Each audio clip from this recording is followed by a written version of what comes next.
سوال یہ پوچھا گیا ہے کہ اگر دوران نماز کسی بندے کا سجدہ سہو کر لینے کے بعد جب وضو ٹوٹ جائے یا اتحیات عبدہ و رسولہ تک پڑھنے کے بعد وضو ٹوٹے تو اب اس شخص کے لیے حکم کیا ہے؟ تو اس کا جواب یہ کہ اگر انسان کا وضو جو ہے وہ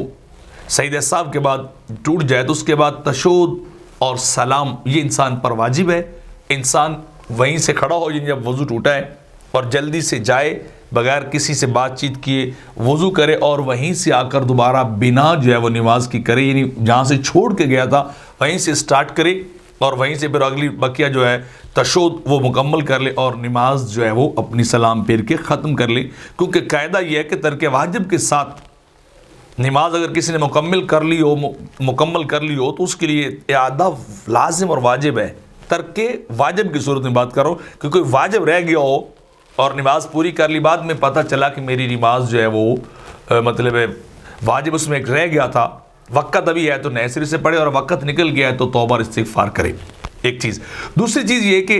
اگر تو وہ منفرد ہو، اکیلا ہی نماز پڑھ رہا ہو اپنی، اور پھر اس کا جو ہے وضو ٹوٹ جاتا ہے تو اس کے لیے پھر بہتر یہ ہے کہ وہ جائے وضو کرے اور نئے سرے سے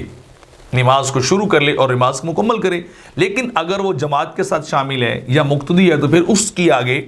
دو صورتیں جو ہے وہ بنتی ہیں. پہلی صورت تو یہ کہ اگر وہ مقتدی ہے، وضو اس کا ٹوٹ گیا ہے اور اگر اس سے جماعت کا ملنا ممکن ہو، یعنی وہ جماعت کے ساتھ دوبارہ شامل ہو سکتا ہے، ابھی ابتدائی میں جماعت تھی، ایسی کوئی صورت میں اس کو وضو ٹوٹ گیا ہے تو پھر اس کے لیے یہ کہ وہ نئے سرے سے نماز یعنی شروع کرے، شامل ہو جائے اور جو ایک دو رکعت درمیان میں نکلی ہے اس کو سلام کے بعد ادا کر لے. لیکن اگر اس کی نماز جو ہے یعنی وہ جماعت کے ساتھ شامل نہیں ہو سکتا، جس کا دوران نماز وضو ٹوٹا ہے اور وہ وضو کرنے کے لیے گیا ہے، تو پھر اس کے لیے افضل یہ ہے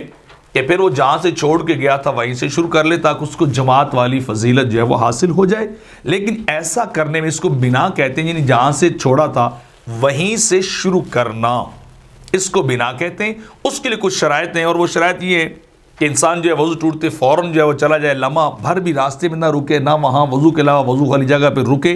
اور نہ ہی آتے جاتے کس سے بات چیت کرے اور نہ ہی وہاں کوئی چیز کھائے پی، اور قریب ترین جگہ سے جا کر انسان جو ہے وہ وضو کرے. تو پھر ان شرائط اور کنڈیشنز کی صورت میں جہاں سے وہ چھوڑ کے گیا وہیں سے آ کر نماز جو ہے وہ شروع کر لے تاکہ اس کو جماعت والی فضیلت اور افضلیت جو ہے وہ حاصل ہو جائے. تو یہ بہرحال صورتیں جو ہے وہ مختلف ہیں. انفرادی نماز پڑھ رہا ہو تو اور صورت ہے، اور اگر جماعت کے ساتھ ہو تو پھر اور صورت ہے، یعنی اتحیات کی شکل میں ٹوٹے وضو تو اور حکم آ جاتا ہے اور دوسرا اور ہے. فتاوی ہندیہ کے اندر اور ابن عابدین کے اندر اس چیز کو بڑی تفصیل کے ساتھ جو ہے وہ اس طرح بیان کیا گیا ہے.